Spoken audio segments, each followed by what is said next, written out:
صباح الورد والفل والياسمين على احلى واجمل متابعين. ازيكم حبايبي؟ عاملين ايه؟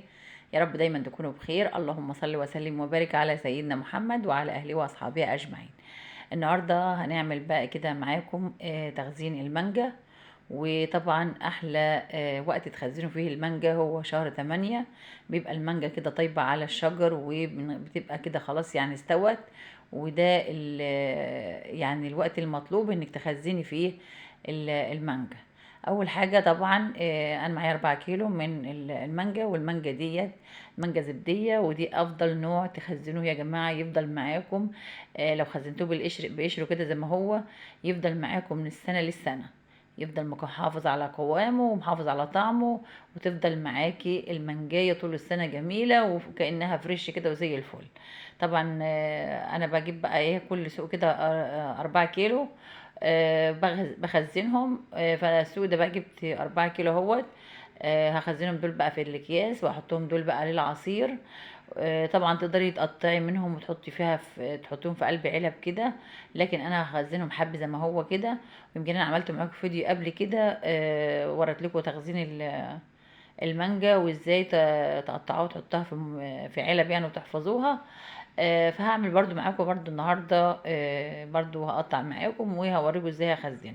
بس انا بقى لما بحب اقطع مانجا بقطع من المانجا اللي هي النعوم ديت، لكن المانجا اللي هي الزبديه بخليها بقشرها كده وبحفظها في اكياس وبحطها. اما اللي هي النعوم الحمراء ديت بجيبها واقطعها، بتبقى كلها لحم كده، وبجيبها واقطعها وبحطها في علب اعمل بيها مثلا كنافه بالمانجا، اعمل بيها صينيه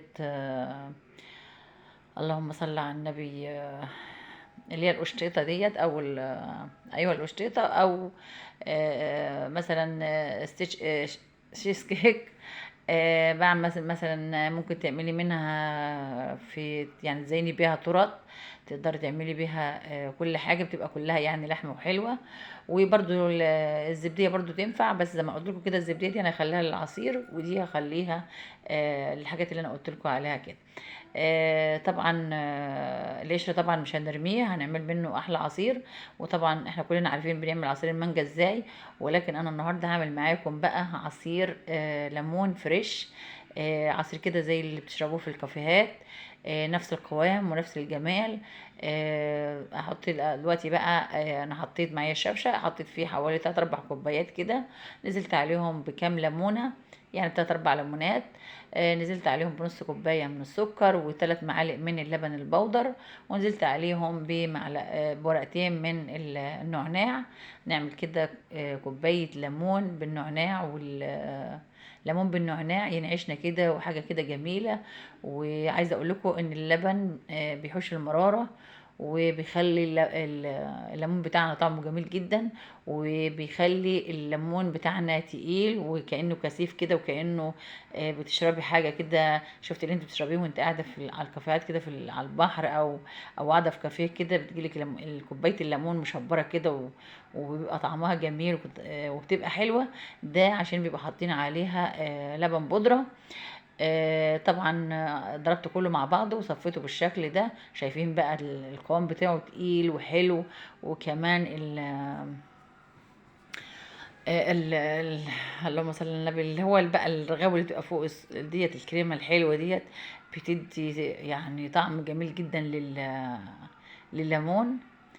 ويا سلام بقى لو عندك بقى حته تلجايه كده، شويه تلج بقى وتحطيهم في الليمون. انا طبعا كنت حاطه عاملاها بميه ساقعه. بس عايزه اقول لكم بقى كوبايه ليمون تعدل المزاج، بجد منعشه كده، وحاجه شويه ليمون مشبرين كده.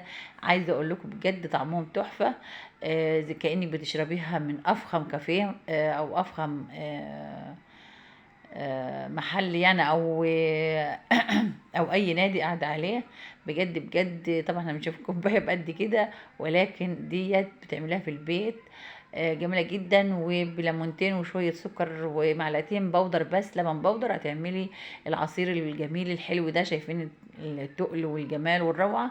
اتمنى لو عجبكم الفيديو ما تبخلوش عليا باللايك، واللي بيشوفنا لاول مره يشترك في القناه. واشوفكم في فيديو جديد ووصفه جديده، والسلام عليكم ورحمه الله وبركاته.